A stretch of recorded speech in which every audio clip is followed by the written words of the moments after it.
So, without further ado, let's get on to introducing our panelists. Is this a science fiction film? No, it's a documentary. So yes, it's moderated by myself, as you can see, and also Richie Lee, who's a little bit under the weather, so I shall be taking the reins today. Our first wonderful panelist is Lucy Shepherd, software tester at EMIS. Give him a wave.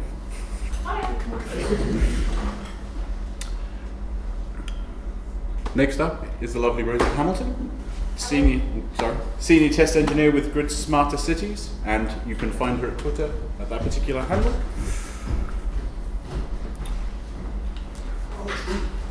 Mr. Richard Hawley, he is a cloud test engineer at William Hill, and last but certainly not least, we have Mr. Matt Kidd, who's head of QA for trading at Skybet. So, without further ado, I will play the first clip and then we shall select, someone can come and sit if they so choose. So, first clip is called Welcome Wagon, let's watch. That's not worked.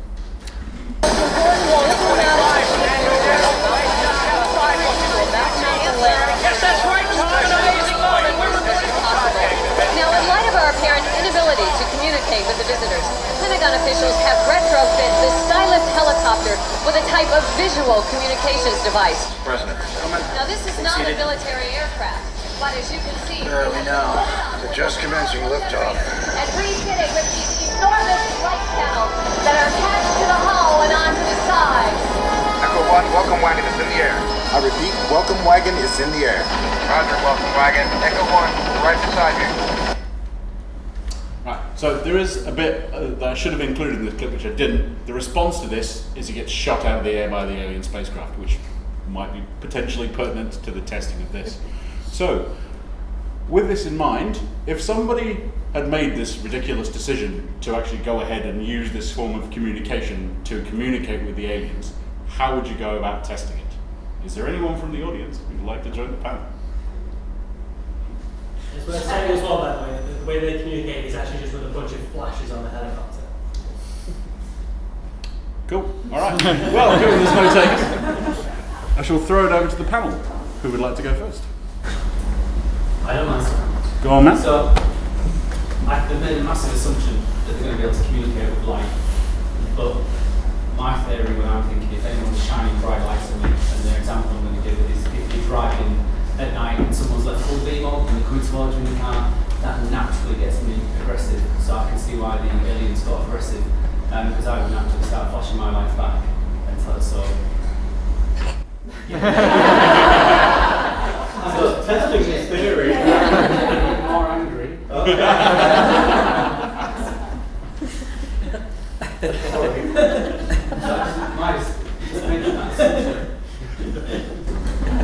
Unless you've actually got like a representative of like alien kind and sort of like what do you think of these lights, and you fill out this survey like how did you find the lights, like too bright, not too bright, like, and get some feedback from them, then it's always going to be a bit like testing in production. You can never really predict what an alien life form's going to do. It's blind testing, isn't it?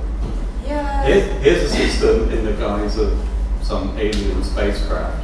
I believe they're called city destroyers in the movie. And it's a Hail Mary. It's like, let's try something at random and see what happens. And they do get a test result. Well, that's true. Just said that. Very well said. I'm not sure if that meets the acceptance criteria or not, but it certainly They don't does. have any acceptance criteria. Yeah, that's the problem. Yeah. I mean, if the aliens did actually reply with anything, like if they start flashing lights back, how would they interpret that? Maybe stuff. Yeah.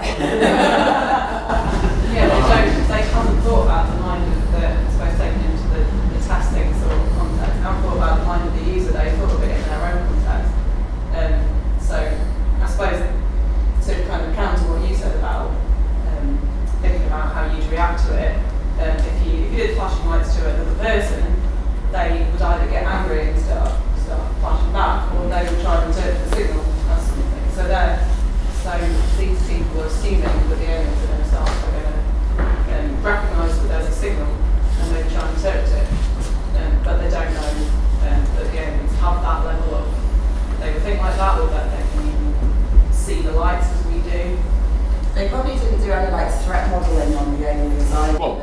shot out of the sky. They have the capacity to like blow a helicopter out. It was a terrible idea. That we can all agree. Does anybody else? Oh, Del, go I on. know it's probably bad practice for some movies to refer to other movies, but I can't help but think they were thinking of Close Encounters of the Third Kind, where I think they used audio or something.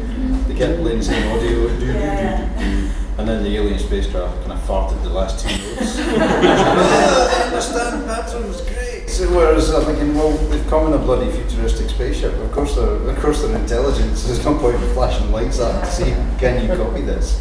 Yeah, is it predictable world bias where you start seeing simple patterns and then you think that you can start predicting the outcomes based on what you see? It also doesn't take into consideration how long it would actually take them to interpret whatever they gave back as well. It's not exactly time. It could have taken them then 6 months to interpret the response that was received, which is not particularly very good. And they're definitely doing some manual exploratory testing to see what breaks, and something did. Straight into production without testing it. Well, that is by definition very fast.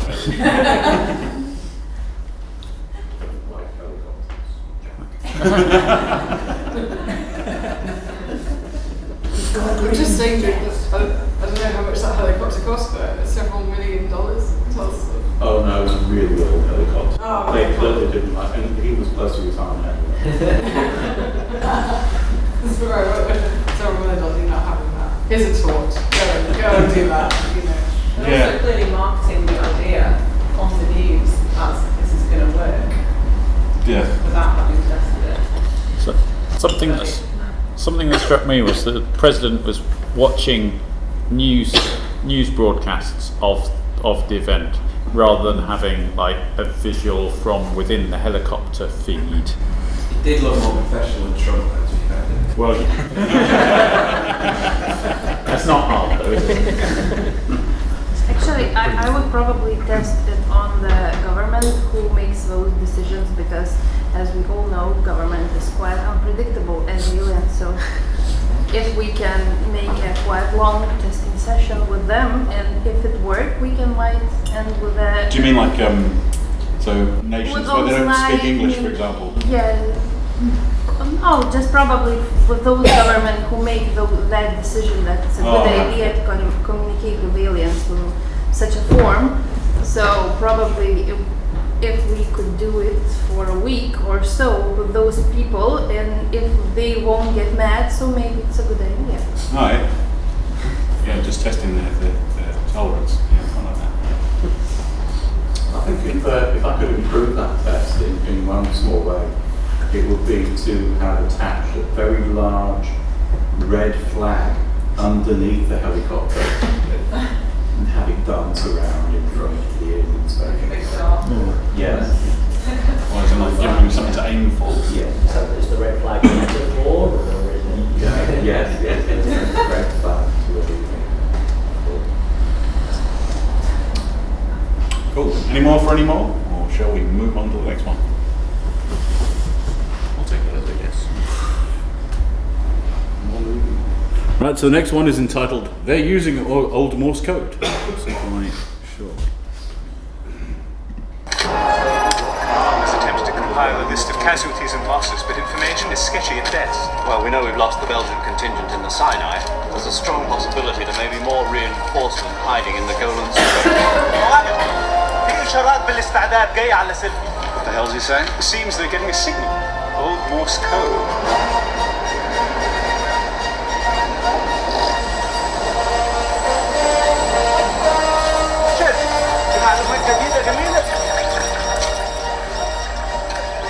From the Americans. They want to organize a counter-offensive. It's about bloody time. What do they plan to do? It was a wonderfully stereotypical British Army lot there. About bloody time. Okay, anyone like to join the panel? No? Okay, cool. It's scary. Yes, it is scary. Thank you to these people who agreed to do that. Alright, so anyone want to start on that one? Well, I was just completely distracted by Captain Cockshot and the way he was handling that revolver. And he even had his finger on the trigger, while waving it around in front of his co-pilot's junk.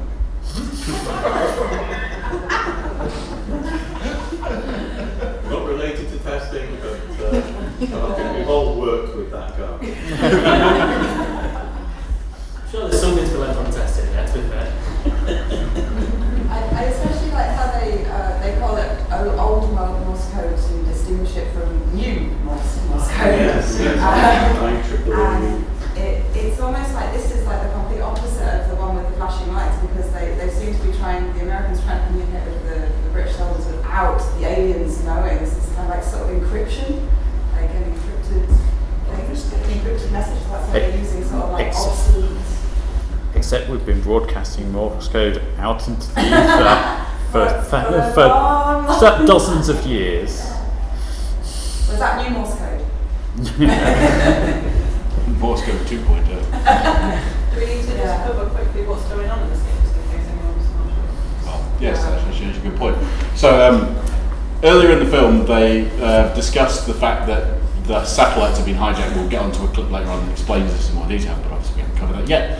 So the Americans are now using old Morse code as a way to essentially send messages to people around the world in order to tell them they have a plan, essentially. So hence the reason that everyone stood around going, it's Morse code, yeah. So they're basically using a system that the aliens have not considered as part of. So it's sort of use of legacy systems, if you like. So I think, so, and I think we all do quite often in testing that we'll forget about the legacy system and we'll concentrate on the new and shiny. But yeah, it's always going to be in our mind. We've got to combine the legacy of the setting in place. I think the only reason old Morse code works is because there was a point in time where everybody actually agreed that, I don't know, a certain series of dots and dashes matched up with certain letters. So we had to have sort of language and actually agreement, almost like when, I guess like if you're writing like an API for something, you kind of, the person that's consuming it knows how it works. There's those people that are writing it, there's that kind of contract in place. I feel like The first protocol is. I feel like there's a contract with the old Morse code and everyone understands how it works, and this is all kind of, but if the aliens knew how it works, that kind of stuff. So instead of the Morse code part being like a legacy system, if you think of all communication systems being part of one big thing, the aliens have only considered one part of it. So I guess they'll have come across the sort of satellite, the bit that they're using, and tested it and then started using it for their own means, but they have not considered the other part, all the other types of things that are available to them. I guess which is how It's essentially a business continuity measure. We've lost our satellite, what do we do? I don't know, we'll use Morse code. They could have got some flags. Yes, break up the semaphore on the oldest one. Smoke cigarettes, there we go.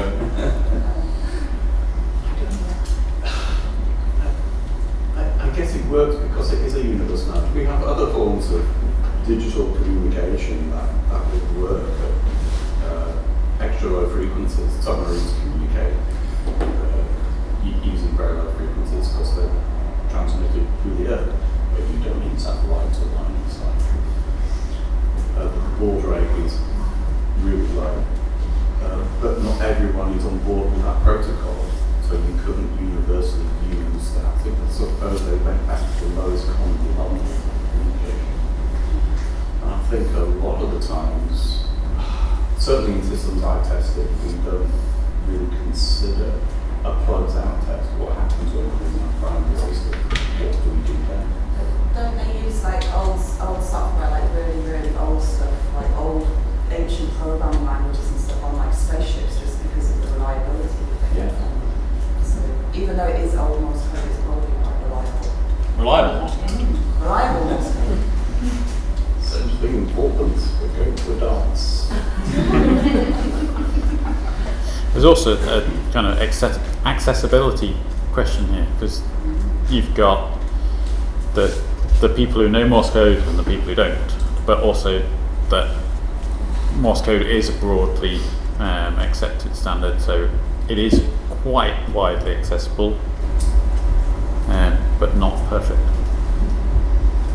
They're also kind of banking the fact that the aliens actually don't know Morse code. That's Yeah, which is a bit of a gamble, really. And are they not betting on the fact that these guys are actually listening to the Morse code as well?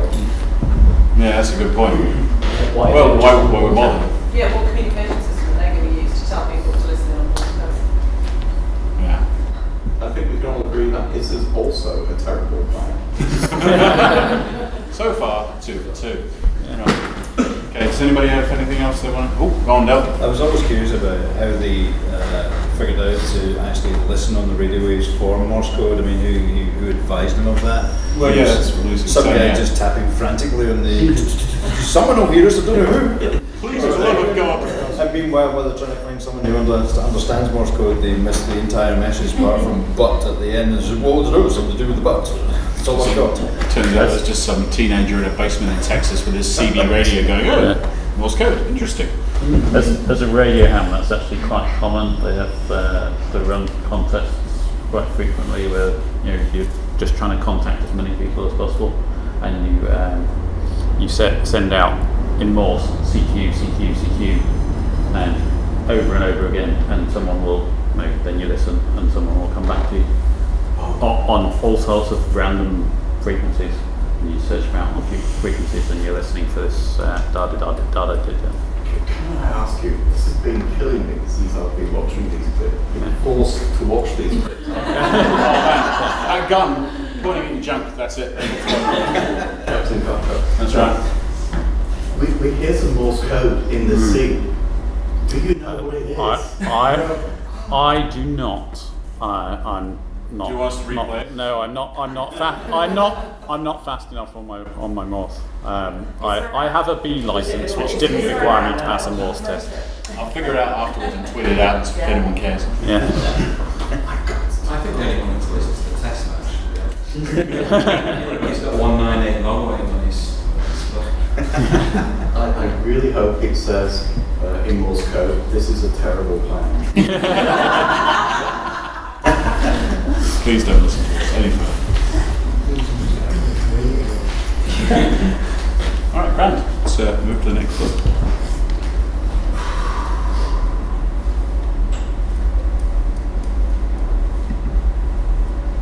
Abduction. Wonder what's going to happen in this scene. Was arrested today as he papered City Hall with leaflets from the air. Everybody's leaving. Some of your time. Want to make a statement? Stop this! Stop them! I was kidnapped by space aliens 10 years ago! They did all kinds of experiments on me! They've been studying us for years! Finding out our weaknesses! We've got to stop them! They're gonna kill us all! Now some people... Right, so he's discussing being abducted by aliens. But what's the significance, I mean, from a testing perspective? Matt, I think you've got something you want to leave with on this one. Well, the first thing I picked up when I was listening to that is that he mentions that they've been studying it for 10 years, but they missed Morse code. That's the first thing I picked up on. And then the strategy, they seem to have picked the most eccentric laws possible, so if they are ever discussing that they've been abducted, then they're just going to get published.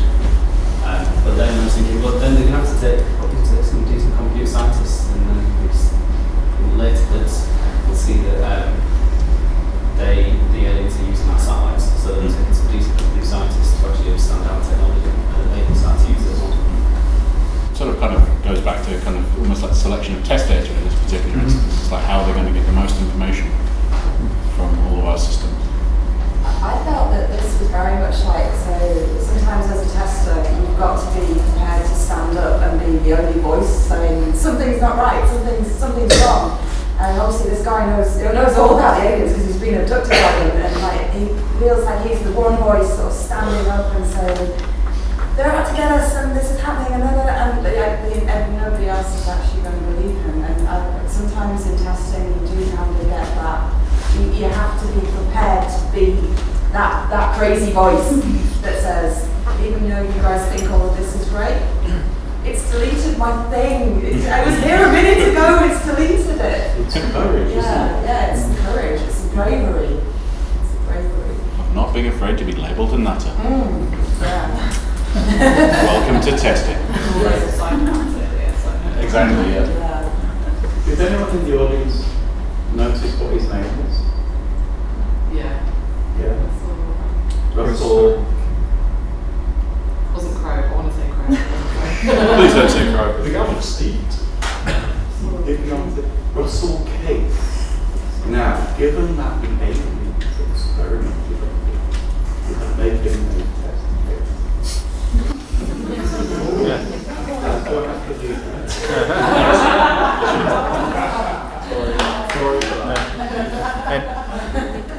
It does seem clear that aliens have taken their testing seriously.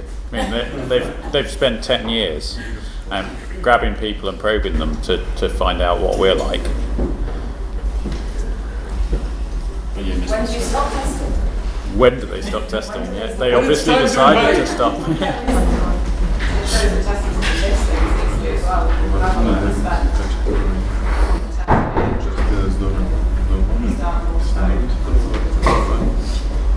Well, it may be that they actually picked that up in testing, but it was just deemed not important because they didn't think that we would use it as a fallback option. It doesn't imply that the aliens actually bothered to do some research before they executed this terrible plan.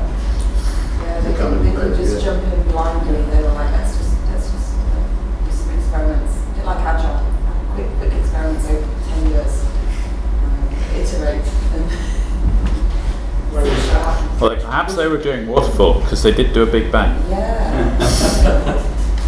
I was just going to add, obviously the aliens have spent 10 years, whereas Russell thought that within his product team, if he shouted a bit louder, somebody would listen to him, but obviously not listen to him in the car instead, so it didn't work. We also don't know whether it was just 10 years that they've been abducting people. It's just he was abducted 10 years ago, but he may not have been the first. So they could have been planning this for And you centuries. might move at a different speed in an alien spacecraft. It could have been like, I don't know, like 1 second on the alien spacecraft, but like 10 years on Earth. Going to the wonders of light speed, etc. Yeah. The implication is later in the evening, they will have one aliens later scout ship. And that was presumably from Roswell. Which was the 50s.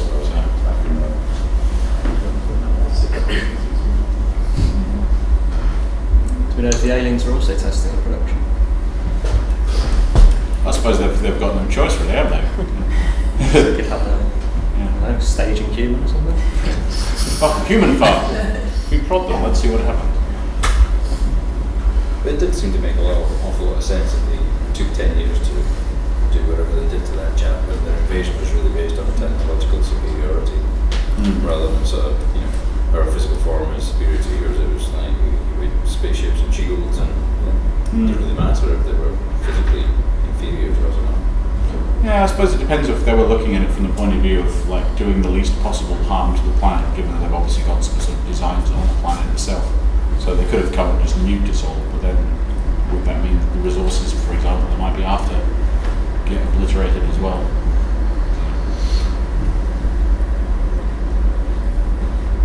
And on that note,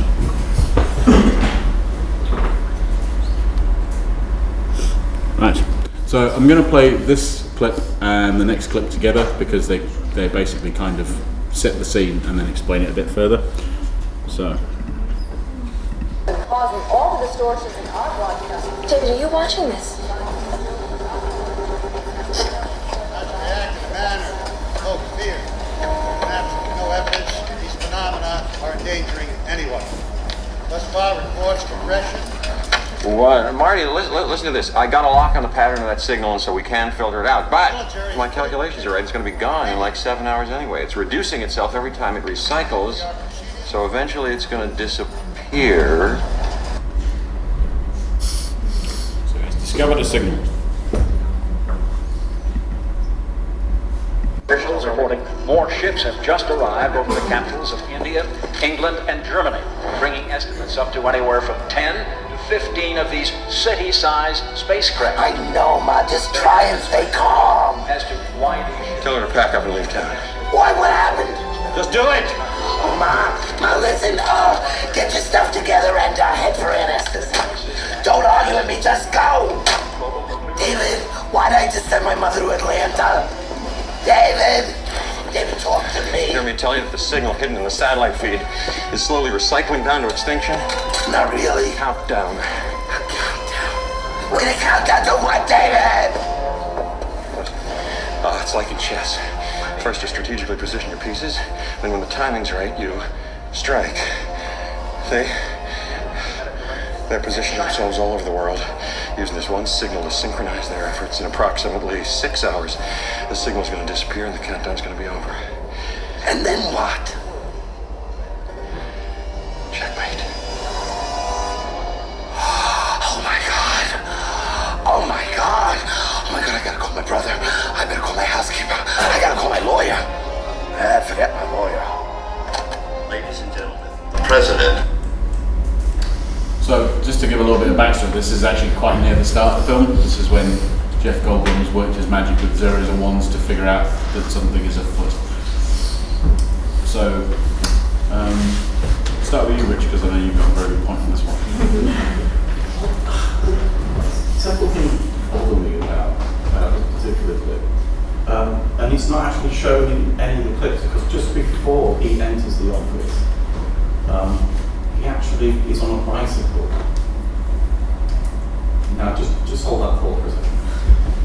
He's actually in an office and he cycles around the desks. And we actually see him retrieve the bicycle in this clip. And it's established later on that they're on like the 30th floor of a building.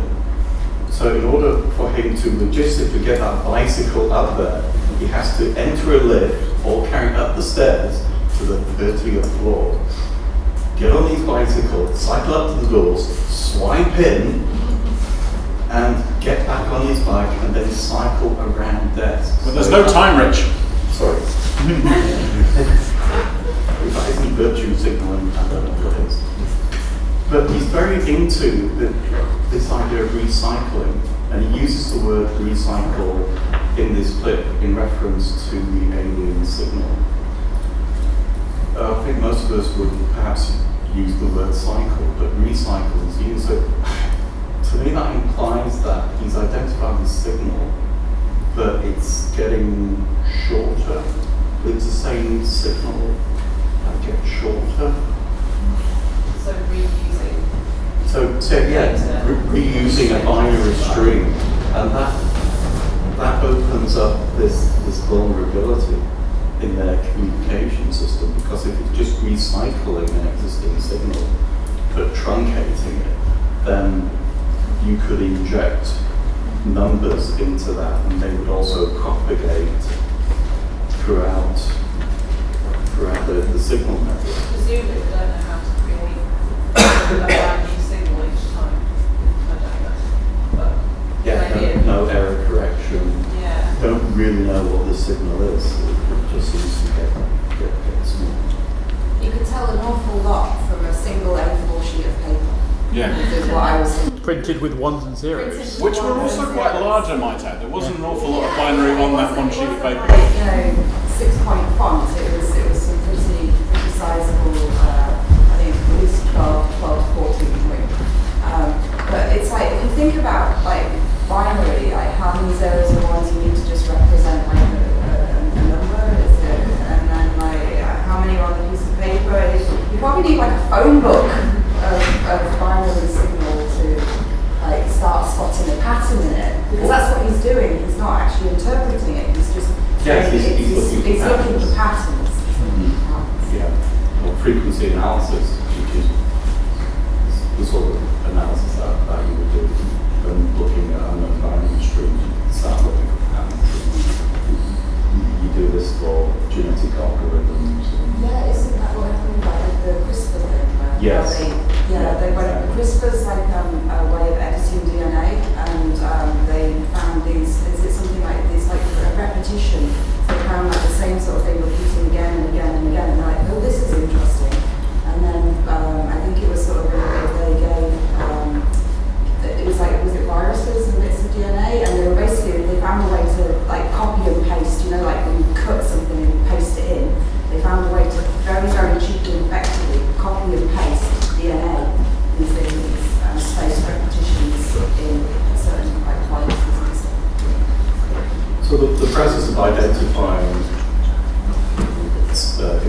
parts of the signal is actually well within of the group back then. The realms of computer science. There were people working on this stuff back then. And I wouldn't mind choosing the university.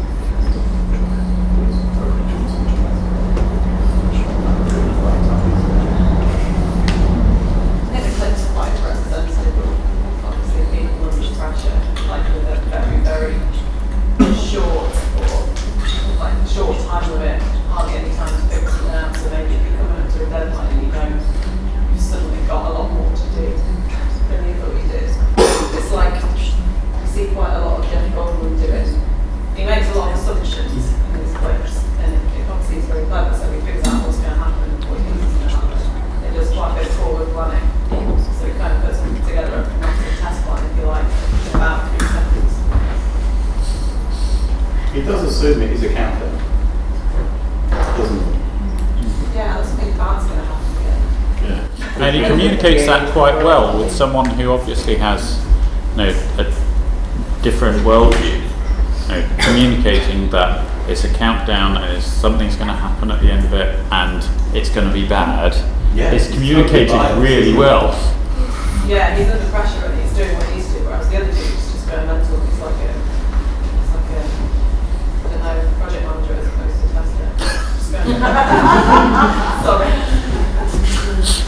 The bit I can get with the countdown is why do we go through a countdown? Because it's obviously a very chatty approach that can be incepted. Why wouldn't you just a new function of just true false go down rather than having all the strategy of the countdown, which in fact can be kept in time with each ship. And I imagine that the network would have been pretty busy at the aliens. There's an attack going on. I imagine the network busy, so then they come with a countdown, which will also be a network problem. But also, why would they use a third party? So, the third party software, essentially, which is the satellites. So they've managed to travel billions of light years to get here, but they don't have their own communication system to use. First, I was thinking, why, much more advanced technology, why haven't they brought deploy themselves around the world? Only they had spaceships. And using true or false, they could have just whittled that down to a single 0 or a single 1, and they could have just sent, so it would have just been like one digit on a piece of paper rather than all this, else they were repeating themselves. Also, going back to the specification, why do they need to synchronise in the first place? They've got technical superiority over their foe. They didn't need to synchronise their attacks. They could have attacked in a rippling effect around the world and it would have still had the same effect.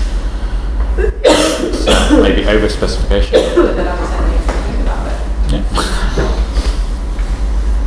Yeah, they're not very agile. They seem to take a waterfall approach to this. In theory, blast one city and then you could relay the message. Yeah, no problem. Just squished him. Here, let's try the second one. Chris? It seems to me like this is a routine operation. They talked this morning about let's implement Scrum, but actually not actually thinking about whether or not it's actually appropriate. It sounds like the aliens have got a plan of attack on, right, we don't know whether or not we're the first, second, millionth planet that they've come and attacked. So maybe this is just their run plan. They haven't thought about these sort of things. They just go, well, this is what we've done for the last 1,000 planet takeovers, and it worked every time we did it before, so why wouldn't it work for this one? And they're not adapting to the context. The human context. We were all assuming that they're actors. We've seen the film, so we sort of know that. I was on the edge. When I first saw Jurassic Park in the cinema, I didn't quite know what to make of it, because I hadn't seen any of the trailers. They looked big and threatening. But their opening gambit was they destroy Hollywood, and then the White House. And then they turn out to be the bad guys. Big surprise. It was Bill Pullman in the White House, it wasn't Donald Trump.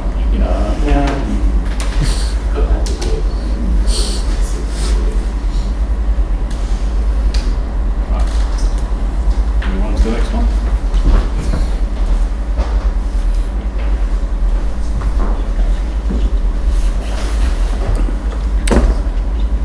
gave it a cold. Hey, they're here. All right, Connie, what's this all about? I have no idea. Get everybody off, though. All right, everybody. Clear the platform. Let's go. Come on. Come on. Major Mitchell, you have a pistol? What? You got a gun? Nothing, sir. See that Coke can on top of the alien craft? Think you can shoot that thing off? Do it. Shoot it. Sir? Go ahead.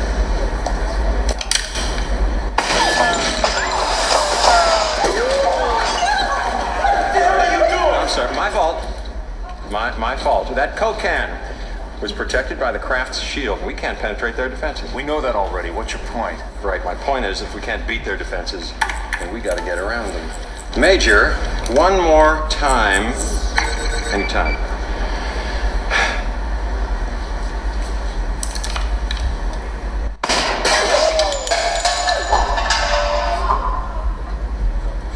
How did you do that? I gave it a cold. I gave it a virus. Computer virus. Are you telling us you can send out a signal that will disable all their shields? That's right, just like they used our satellites against us. We can use their own signal against them. If we plant a virus into that mother ship, it's going to then filter down into all the corresponding ships below. I'm sorry, I don't understand. Just how exactly do we infect the mothership with this virus? We're going to have to fly their alien craft out of our atmosphere and dock with it. We can enter here, as shown in the satellite photos. We then upload the virus. We then set off some kind of explosion, which will disable it, and that'll disorient the smaller ships below, and that could buy it, I think, at least some time to take them out, take them down, do your stuff. Right, who wants to start with this testing shitstorm?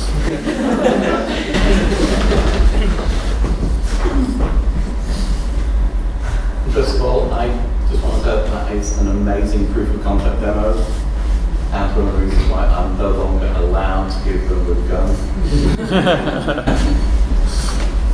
There's obviously a lot of assumptions being made about, well, I suppose the second part where he's found one little flaw in, I guess, their system, a way to get through the force field, whether it's, and this then transferring this onto a much wider scale. So I guess the third ship is like localization, and then you expanding that to globalization and saying it's one action and scale it right up and then apply it to lots and lots of different systems. Feels a bit like works on my machine. Yeah. Exactly Plus, isn't that first spaceship? It's been there for a while, hasn't it? So there's the assumption that all the other spaceships around the globe function exactly the same as that one, and there haven't been any updates or modifications to all the others. So,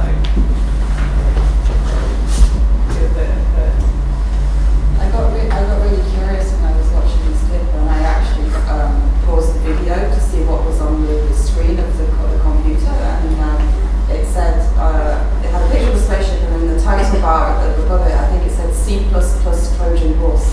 So the virus is definitely C++.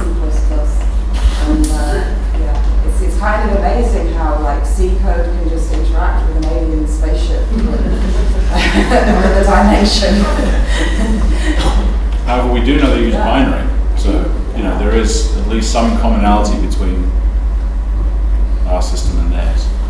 Although it's fair to say that he's done further pattern analysis and identified what he needs to inject into a signal to disrupt the shield system.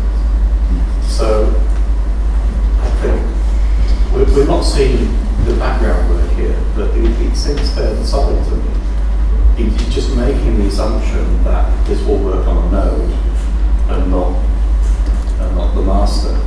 And he hopes to propagate that by exploiting the architecture of the alien system.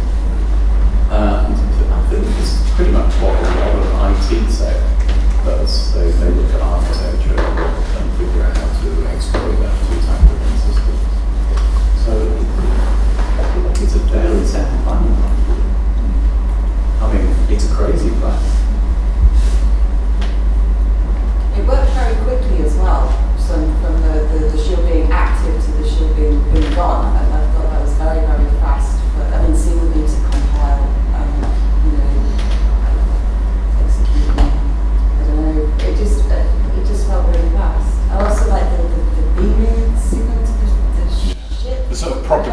between all the spaceships as well. I don't think the ships are, or how Sounds is like it? they're using UDP to. Yeah, how do they actually get stuff on it? Yeah, it does. And it was quite obvious that he'd come up with the initial idea, look, I can turn off this shield, and then he was designing on the fly. Yeah, we can go up to the mothership and transmit it, and yeah, we can go in there. It was so it wasn't very well planned out from his point of view. It's kind of a good example of brainstorming at the same time. Yeah. I suppose he's the cleverest person. No one else was joining in on that brainstorm. It was just him. It's rather lucky that when he was trying different random binary sequences, he didn't hit the one that actually fired the guns on the front. There is that. Testing in live. When I looked at the split, I was thinking more from the aliens point of view, and that they've now been hacked. So what I was thinking about is that they never considered safeguarding their systems. And is that due to the I think it's right in the film, It's a very human thing, isn't it? You don't until you get attacked. So yeah, and that's what I was thinking. So I would be interested to sit in that post-incident review and how that first ever hack and what happened and why we never considered this before. But do telepathically. That's how As humans, we never expected or expected. It's only like when it happens that we look back with hindsight and we go, oh, like we're programmed to kind of like just we know what's gone before. If we haven't actually, if we've never been hacked before, we've got no sort of historic data about that, then we're just kind of blind to even the possibility of something that we can't imagine happening. It's definitely a lesson to be learned, isn't it? Like, if that spaceship has been there for quite a long time, particularly before the time when anyone could have created a computer virus, it's like an example of new technology coming in that the aliens hadn't thought of. There wasn't a possibility of finding a bug, so I guess this is a bug in the alien system that they didn't think of because the time they designed their system, the way of hacking it didn't exist.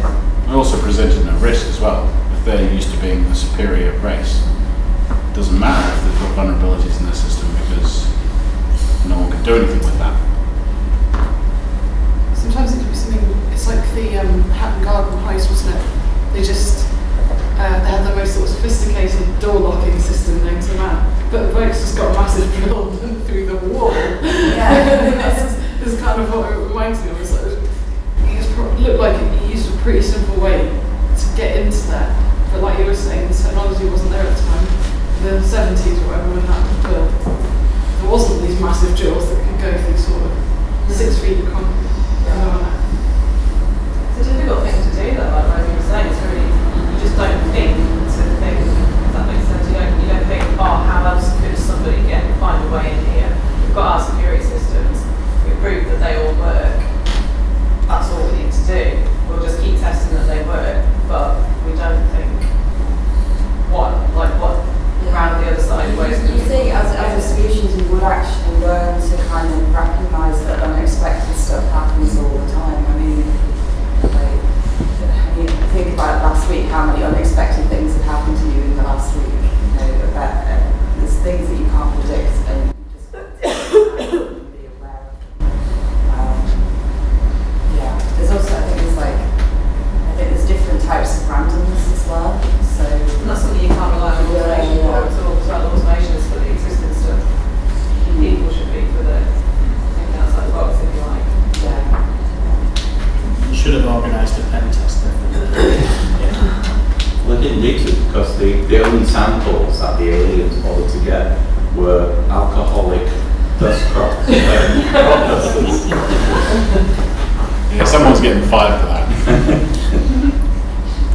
I think there's an awful big assumption here that, so when he's talking about the master ship and the slave ships, and he's also got a master server-client relationship, whereas if we're really a truly technological advanced race, then I wouldn't expect them to have to conform to a master-slave relationship. It could be a distributed network with equal priorities. And they could have easily bollocked up the whole thing by doing that demo on that craft. even though it had been there for donkey's years, it's obviously been connected back to the master because all the gizmos started working, and the effect that he uploaded his 16-bit virus and it disabled the shields, but that could have been the alien McAfee virus scanner running for however long it took to understand what the hell he just injected. And once he updated the virus differential drivers, then the transient thing on the master chip may not work. Yeah, good point. And you're also working on the premise that that's a localized instance. As you said, once it becomes reconnected with the mothership, wants to say that they're not now aware of that plan. It's exactly the situation. I think Puppet, maybe Puppet fan, would correct, because it would detect a change in a node. Periodically go, someone's turned off your shields. I will ensure that they are back on and insert other shields on, and then problem solved. What I would say is in generally business, you always have to unveil the plan for everything. It's not that they're they just rely on these. Terrible plan.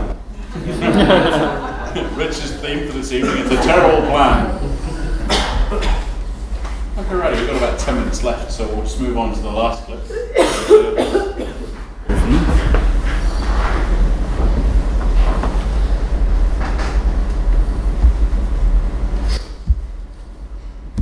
That's mine! That's mine! Get off! Get off! That's what you get! Look at you! Ship all banged up! Who's the man? Huh? Who's the man? Wait till I get another plane! I'm lighting all your friends up right beside you! Where you at, huh? Where you at?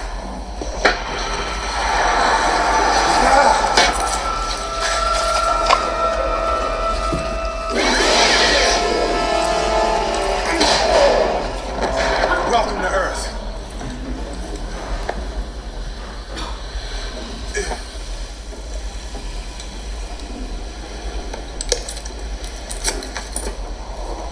That's what I call a close encounter.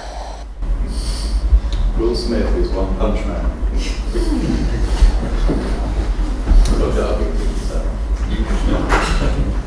So in this scene, Will Smith has just casually wandered over to an alien spacecraft and then just simply let himself in to punch an alien in the face.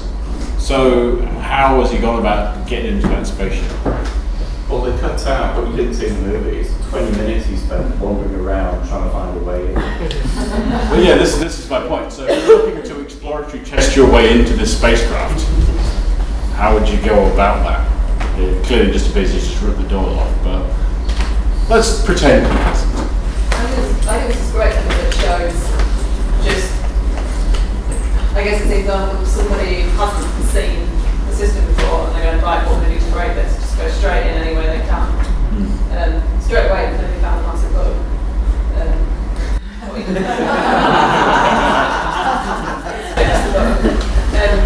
But yeah, I think that's quite a good example of just trying to break the system straight away.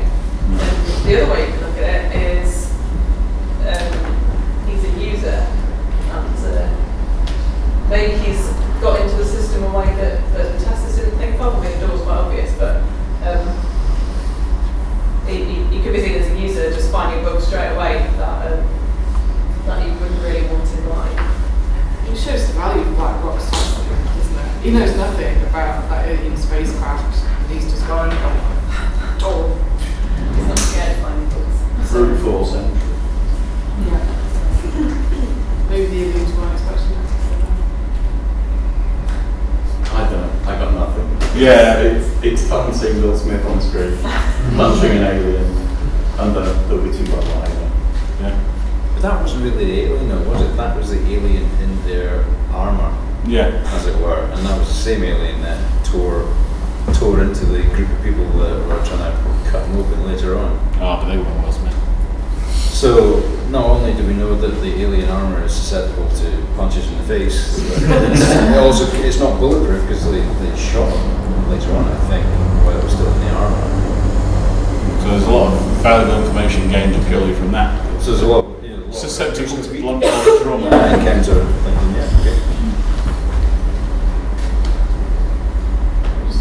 Alternative ways they could have tested the alien, just hitting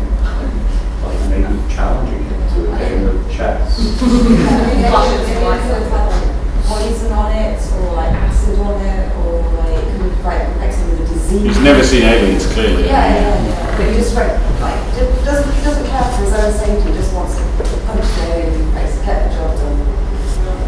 Isn't actually.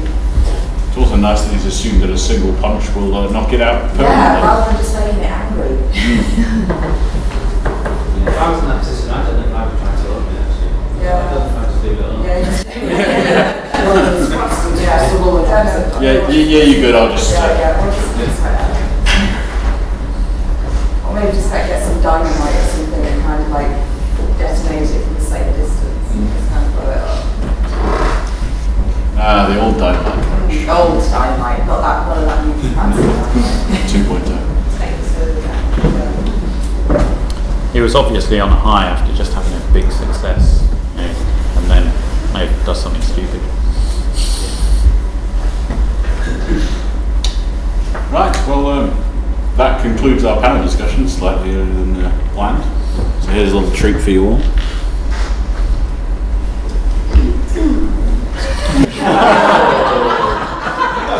I think we can all enjoy that.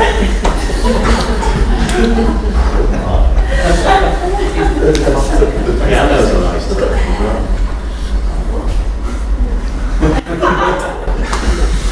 I hope you should never even notice that piano. Where do you begin? Why do you have a piano in your hot tub? Why wouldn't you? Why are you pushing anything? Think of the poor piano tuner.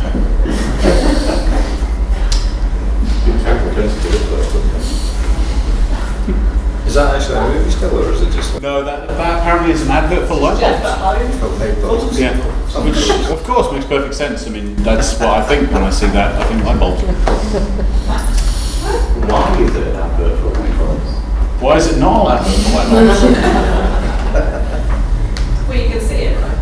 Well, this is a good point. It's not dark. Anyway, so I guess all that's left to do is thank the panelists, so Rosie, Rich, Matt and Lucy.